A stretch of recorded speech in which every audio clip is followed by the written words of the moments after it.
Explosive. Welcome to New Sky TV. The short drama actor popularity rankings are out. Guo Yuxin shines. Jianqi remains firmly in the top ranks, and the top spot is well deserved. The short drama industry is rewriting actors' destinies. Liu Xiaoxu breaks through with his acting skills. Guo Yuxin seizes rare opportunities with perseverance. Jianqi takes a relaxed approach to accepting roles to maintain his freedom. Li Ke wavers between commercial success and critical acclaim. And Ke Chun, despite abundant resources, faces the risk of being typecast.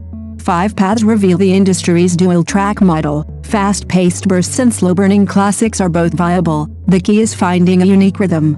In the past few years of the short drama industry's rise, actors' destinies seem to be rewritten. Previously unknown characters are now the talk of the town. Behind this is not only the driving force of the works but also the interplay of resources and choices. Liu Xiaoxu is a prime example. He rose to prominence through his superb acting skills, a rarity in the short drama industry.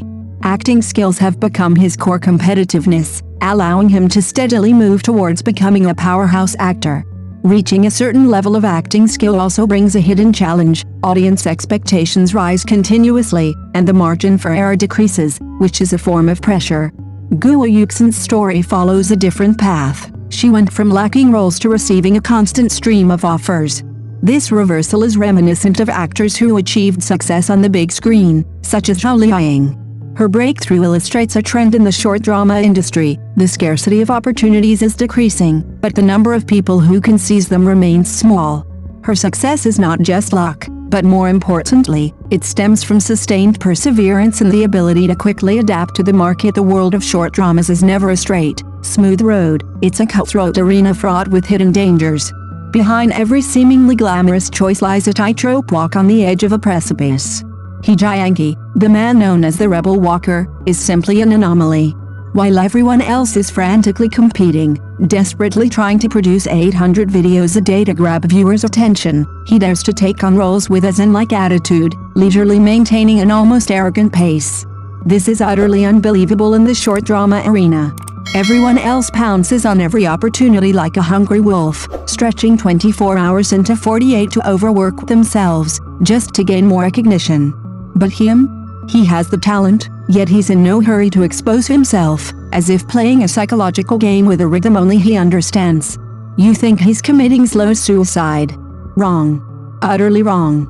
This could very well be an extremely clear-headed, stable strategy. He saw through the illusion behind excessive competition and chose to preserve his most precious creative freedom in the integrity of his soul by remaining non-participatory.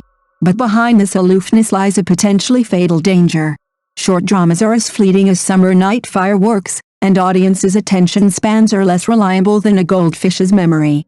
While you leisurely maintain your style, they may have already turned their attention to the next fresh face.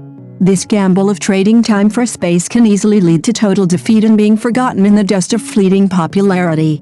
Looking at Li Ke, her situation is even more dire and shocking. Her work is at the very top of the pyramid, with data so impressive it makes her peers envious. But what about her reputation? It's been repeatedly scrutinized and questioned by a segment of the audience. This situation isn't new in the history of the performing arts, but every time it happens, it sends chills down your spine. Commercial success is like a mountain of gold weighing on her, but it hasn't provided her with a solid foundation for a good reputation. This blatantly exposes the most fatal wound in the short drama industry. The extreme diversity of its audience has led to a complete split and collapse of the evaluation system. Viewers are divided, their aesthetic differences so vast it's as if they live in 2 parallel worlds. Some cheer for her achievements, while others scoff at her performance.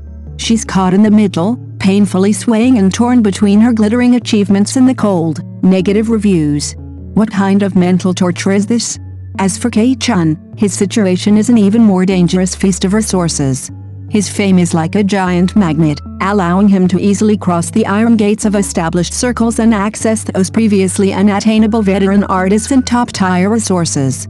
This breakthrough in circles, in the fiercely competitive short drama industry, is practically a chosen one script. Resources flood in like a tide, accelerating the frenzied expansion of his influence. But behind this lies an even more insidious trap. When the external shaping forces become too powerful, when the power of choice begins to slip from his own hands, he is facing a silent self-dilution crisis.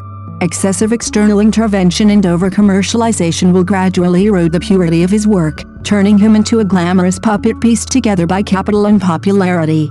Seemingly glamorous, he is actually having his fate rewritten by an unseen hand. Is it resources that made him successful, or are they devouring him in another way? The intertwined fates of these 5 actors are no accident. They represent 5 facets of this bloody transformation in the short drama industry, 5 deep, bone-revealing wounds. The market's selection mechanism has gone mad, faster, more ruthless, and more concentrated. A popular role can elevate someone from the mire to the clouds in just a few days, creating an astonishing popularity myth. But is this a blessing or a curse? Meanwhile, the supply side of those short drama platforms is surgically dissecting the market with the precision of a scalpel. Every actor, in their own niche, is frantically trying to build high barriers to block all intruders. But these barriers can't be built simply by the quality of their work. They require resources, a predatorily precise positioning, and a gamble-like control of pacing. Missing one link means utter destruction. What's chilling is that this bloody battlefield is strikingly similar to the ecosystem of independent singers on music platforms.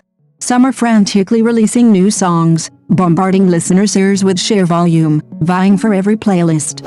Some, like Aesthetics, take their time, meticulously crafting an album over several years, gambling on the sedimentation of time. These 2 diametrically opposed approaches can both ultimately produce revered success stories. What does this signify? It signifies that in this highly fragmented, chaotic era, strategic diversity is becoming the only norm. There are no standard answers, only your own choices and whether you can bear all the consequences of those choices, whether it's immense glory or utter ruin.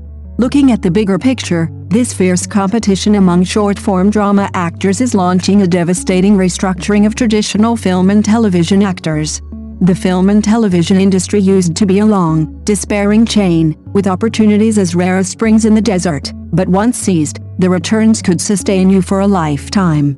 Now, short dramas are a short chain, so short they were suffocating, but opportunities are as dense as a rain of needles, piercing you relentlessly. What does this mean? This means that in the future arena of competition, the balance between stable accumulation and rapid exposure will be the sole deciding factor in whether you sit on your throne or kneel in the dust. Those actors who choose to slow down now, like Jianqi, are going against the grain. They were betting on the future. They were betting that after audiences are bombarded with countless fast-paced products and their aesthetics evolve to new heights, they will become the incredibly rare classic figures of that era.